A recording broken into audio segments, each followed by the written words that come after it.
that goes off. Okay. So then we can answer questions on that screen. Sound okay. Hello and welcome to another Tuesday live session, and we're back again with Wastewater Wisdom Live. So this is the second one we've done. We've got our resident specialist on all things wastewater treatment, David Stagg, in the hot seat with us for the next 20 to 30 minutes to talk about all things wastewater. So as we say with everyone, make sure that if you have any questions that you want to ask David whilst he's here in the hot seat, then put your comment or put your questions in the comment section below, whether you're watching this on Facebook, LinkedIn, and YouTube, and we'll try our very, very best to answer all your questions that come in. So, David, how are you doing? Yeah, very good. Nicely back in the hot seat again. Back talking wastewater treatments, which is ready to share more knowledge and wisdom, we hope, and answer any questions coming up and help people with their general understanding of wastewater treatment. So yeah, pleased to be back. Good. And you had a very good weekend. It was your birthday weekend. It was, yeah, a bit quiet, just due to, unfortunately, nieces and nephews and stuff coming down with various illnesses. I won't say the name, but yes, it was a very pleasant weekend. Managed to get out and see some family, and hopefully it extends into next weekend now. Got the excuse to extend it over the week, and hopefully see everyone next week and make a double celebration of it. Perfect. And any golf?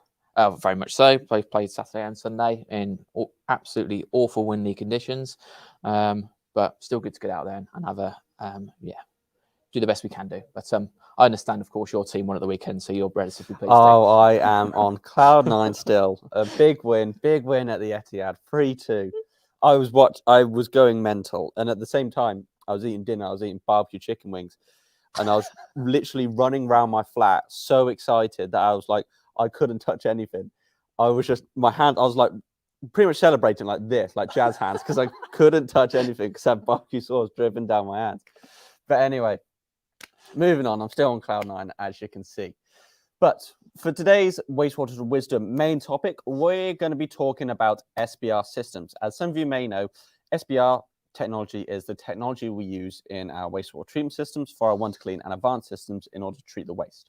So whilst we've got David in the hot seat, we're going to be asking what is a wastewater treatment system that uses SBR technology, and why does SBR technology help to provide superior effluent quality results? Okay, so the idea with sequence batch reaction technology, certainly in relation to wastewater treatments, is it gives us a varying degree of control over the treatment process that's happening in the wastewater treatment system.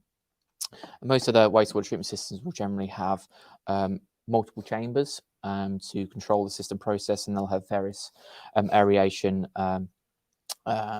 chambers to break down the incoming foul water. They may have media and stuff as well. With a sequence batch reactor, we primarily work on aeration treatments, where we are bringing oxygen into the tank to improve the environments for the biological and microorganisms, the bacteria living within the tank. By promoting the environments, giving them more oxygen, they can have more energy, they can create a much better, more efficient way of breaking down the foul water, which why just treatment plants in general give such a good quality of effluent. With a sequence batch reactor, we very much have a control panel to control the amount of oxygen that's going into the tank. Now, this helps with, of course, the main parameters, which would be the biochemical oxygen demand, the suspended solids and ammonia. That's the main three that we would talk about when quality of effluent discharged. That's what we'll be looking at. But with a sequence batch reactor, as we have the ability to control the oxygen level, we can also work on things like denitrification and nitrification as well. So sequence batch reactor adds much more layers of treatment to the foul water, giving us such a good quality in the effluent. With the control panel technology as well, we can add on various layers of precipitation dosing as well. This comes in handy when we're talking about phosphorus removal, where we can look at adding in a polyaluminum chloride solution or potentially a ferric salt solution, which is an iron-based solution, to reduce the phosphates which would be discharged in the effluents.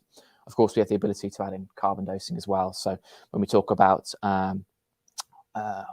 holiday homes or potentially holiday parks, where we're going to have increased in flows in summer and then winter, maybe when the holiday park is, of course, less in numbers. We've got the ability to control feed going into the tank through the carbon sugar solution to maintain a very good, consistent biological environment for those bacteria. So they've both got oxygen and the food they need to survive.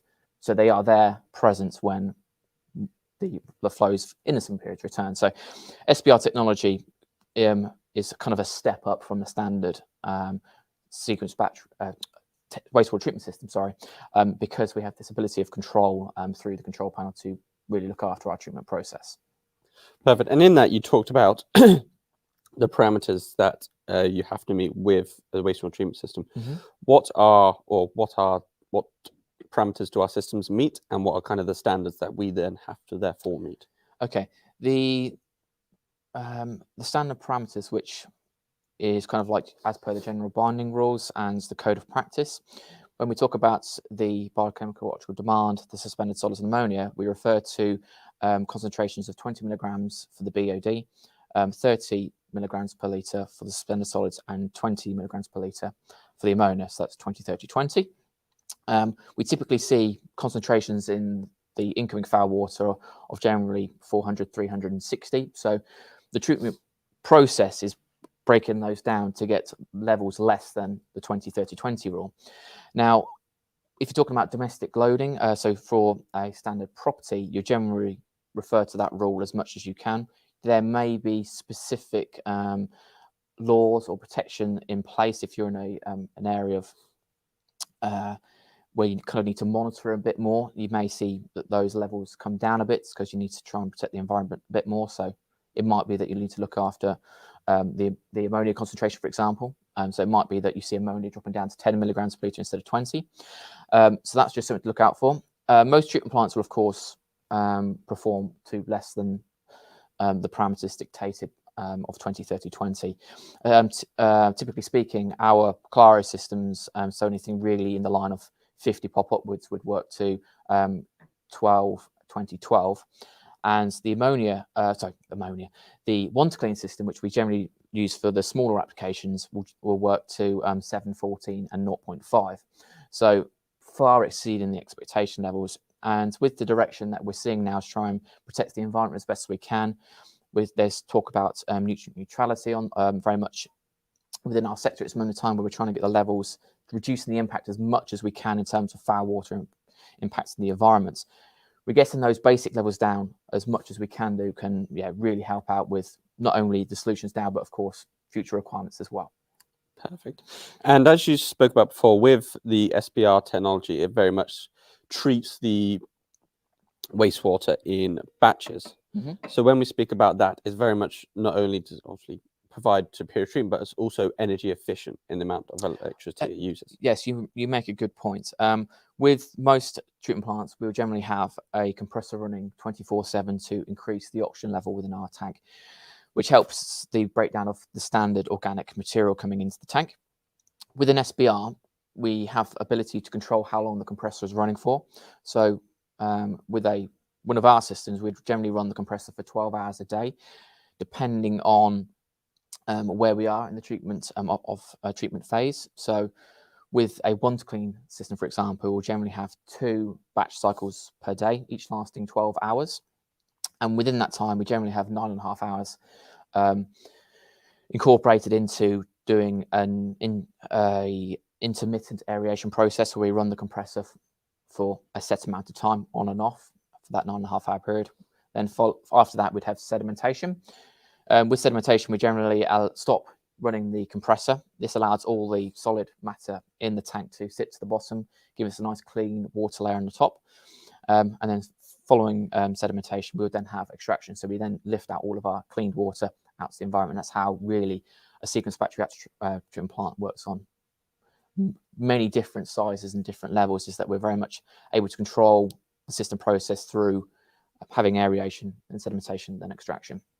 When we talk about bigger systems, we may have multiple tanks, and basically we introduce more airlifts, more valves for the control panel to lift the water between chambers, again adding more control over the system process, keeping solids in the primary chamber and then having a reaction phase or reaction chamber to treat the foul water where we want to get that good quality of effluent. So really is a very controlled process.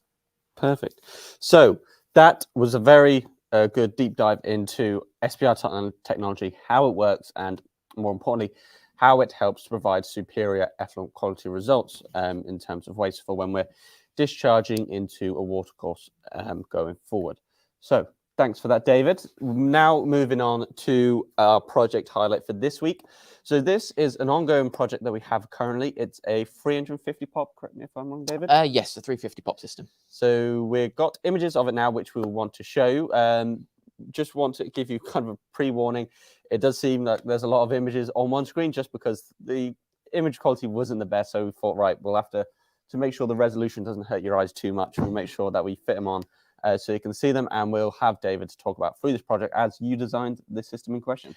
Yeah, it was a project which we were able to get involved with at the very beginning. And so it's a very bespoke project. I mean, we actually took it into our hands here at Graph UK to really design the system layout.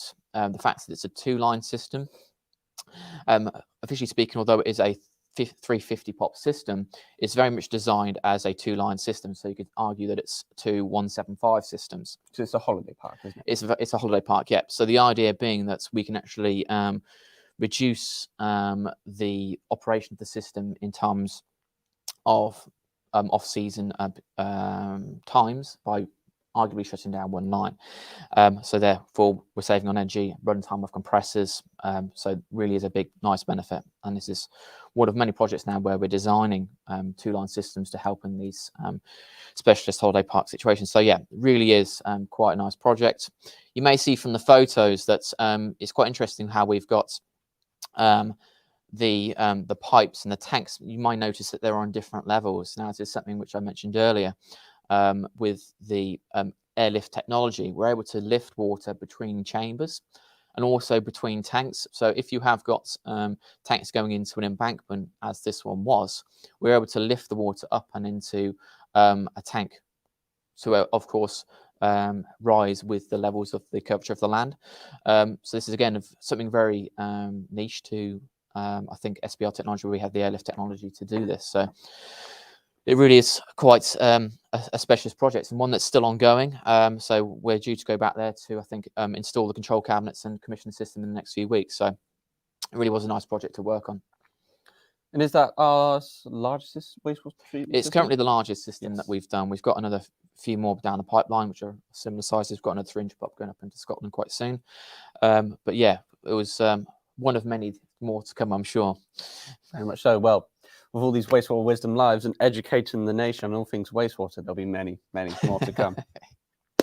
Right, so that is our project highlight. As we've spoken about, a very, very good project, our largest wastewater treatment system ever supplied by us into the UK. A very intriguing project in the fact that we're able to have 2 lines of systems in order to deal with the peaks and troughs of potential inflow during the seasons at the holiday park. Because as you can probably tell, in the summer, spring months, when it's nice, you've got amazing weather, they're going to have more custom. In potentially the wetter months, they'll have less custom and then less people using the tank. So very nicely designed system. And we've had a few questions come in and we're going to answer them now. So first question is, do you have a system that could produce ammonia from wastewater and sludge treatment? I think it meant to say reduce ammonia from wastewater and sludge. Okay. The idea of a treatment plant, just to make sure I got clarity on the question, is actually to reduce the concentration of ammonia as it comes into the tank.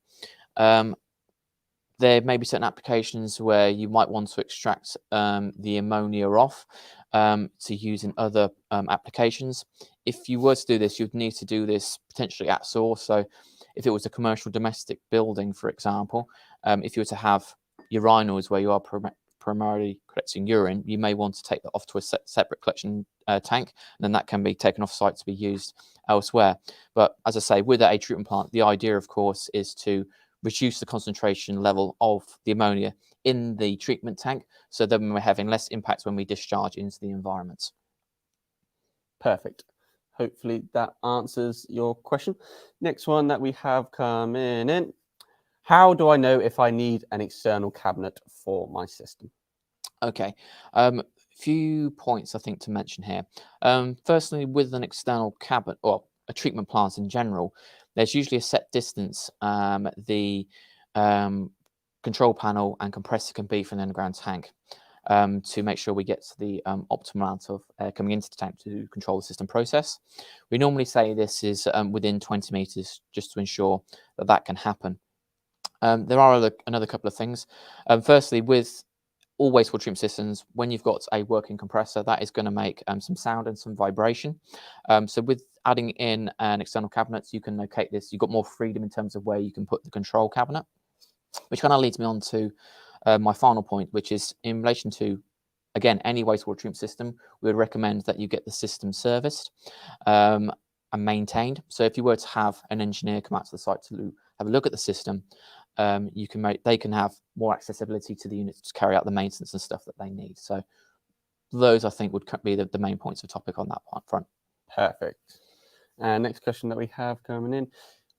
If we go on holiday, do we need to turn our system off? Okay, I would answer this question in two separate ways. I think for a domestic application for a private property, you're probably better off just leaving the system as it is. The system itself doesn't use a lot of energy under its standard settings anyway. Most domestic systems will run off a compressor which has about 40 watts, which if you think about it, is less than a light bulb. So when the system is in operation, it's very, very low energy consumption anyway. So that reason, to ensure that we keep a good working process within our treatment plants, we should just keep the system working as it is, whether that be for a week, 2 weeks, depending on how long they're away for. With the larger commercial systems, we actually have, of course, will use more power in the running of the system. So the idea of having a holiday mode where we reduce the runtime on the compressor might be more beneficial, certainly electricity-wise, but there are also some working components in some of the bigger compressors which need more maintaining. For example, if you were to look at one of the rotary vane compressors, you have working carbon blades inside them. And of course, with the more they run, the more they get worn down. So you have to replace them more frequently. So for the commercial applications, it might be worth looking at holiday mode, or certainly with the graph technology, we can talk about underload detection, which is another whole kettle of fish. Yeah, commercial systems, holiday mode might be beneficial. The system control panel comes with the ability just to select holiday mode, where we go into a reduced runtime on the compressor. So that's just a quick flick on the control panel for the customer or tenant to do. And then, of course, it can be then restored during a set date on their return. So that would be my general advice on that side of things. Perfect. And we've got a couple more questions coming in. So will my treatment plant or septic tank smell? Oh, okay. With this, I think it's important to understand that a treatment plant is a working biological environment where we've got microorganisms in the tank doing the work of breaking down the incoming foul water. With that in mind, we want those bacteria to be working as efficiently as possible. So the idea with a treatment plant certainly is to improve that environment for them by increasing the oxygen levels so they can work more efficiently. Now, if we've got a good working treatment plant, we are happy that there will be very little smells coming from the tank. We would encourage customers to incorporate ventilation in the system. Basically, we would have a vent just after the tank, and then normally a vent going up to a soil stack on the side of a property or a building. So if any smells were produced, that would be lifted away just through to air pressure and the direction of flow. Where you may experience smells is if we have things going wrong inside the treatment plants. When I say things going wrong, there might be things introduced into the tank, non-biodegradable items like wet wipes or plastic, for example. Generally want to keep those things away from the tank and the system components. This is basically applicable to any wastewater treatment system. The other thing that you may experience, which is kind of more in line with septic tanks as well, is sudden changes in the environment. for that biological environment. So if you were to get the septic tank or treatment plant emptied, for example, you're drastically changing the conditions inside the treatment plant. And in doing so, whilst the treatment plant recovers after that change, you may get a smell for a certain period of time. With the incorporation of ventilation system, of course, that will help. Do I want to say anything more on top of that? I think there is potentially also an argument for changing the environment in terms of chemicals. So if you were to have lots of bleach, for example, or if you were to do a certain amount of washing loads, so what you use your washing machine for a lot of times in one day. So if you were to, for example, not use your washing machine for 5 days in a row, you then got 4 or 5 loads of washing to do, and then you do all of it on one day. We're introducing quite a lot of water, quite a lot of soap into the tank all in one go.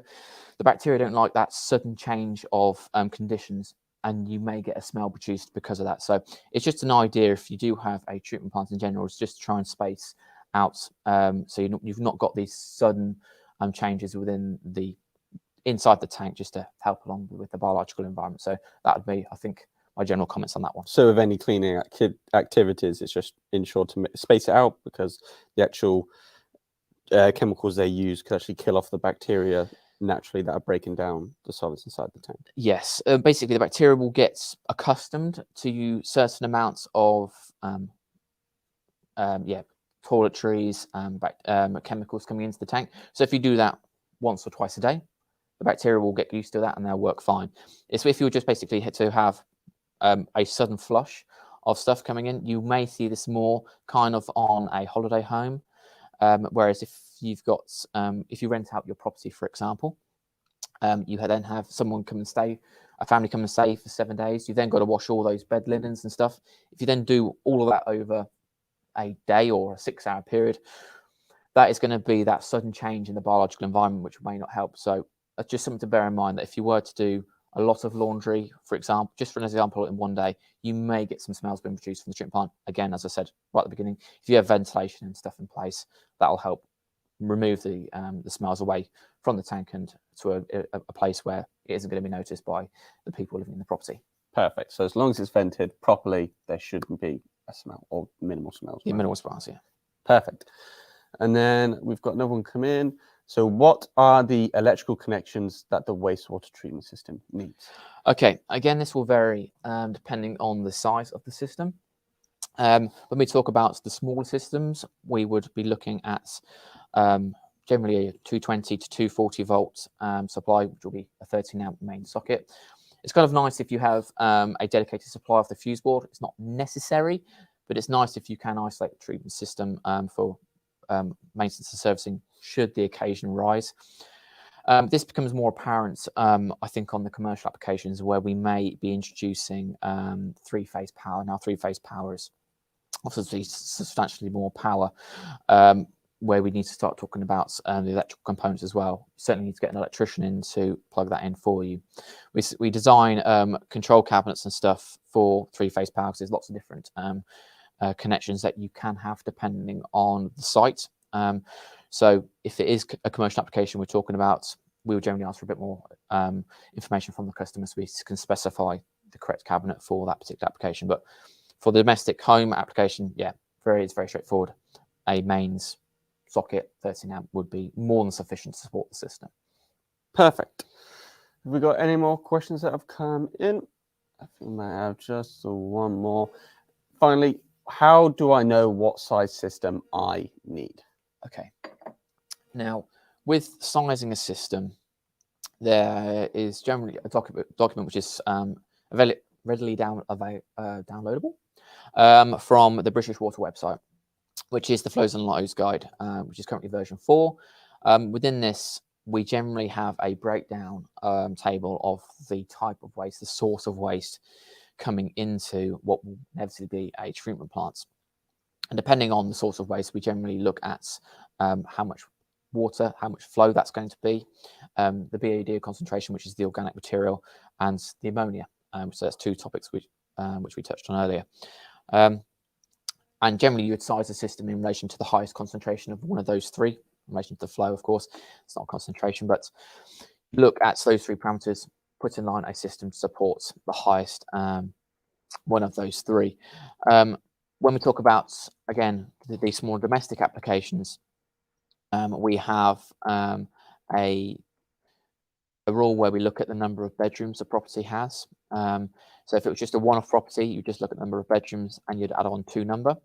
If you were looking at a project where you're installing a group of homes, there are certain sizing coefficients where you can reduce the size of the tank slightly, depending on the number of people overall you'll have feeding the tank. So my general guidance would be is to refer to the flows and loads guide. Most manufacturers are very aware of this document. If you did need further advice on the flows and loads guide, just call up, speak to the manufacturer. They can point you in the right direction. They can help you with the system sizing. When we talk about the larger commercial applications, there's generally lots of ways it can be interpreted. So having someone who's got a bit more experience on it can help you get the right system for the project. Perfect. So hopefully that answers that one.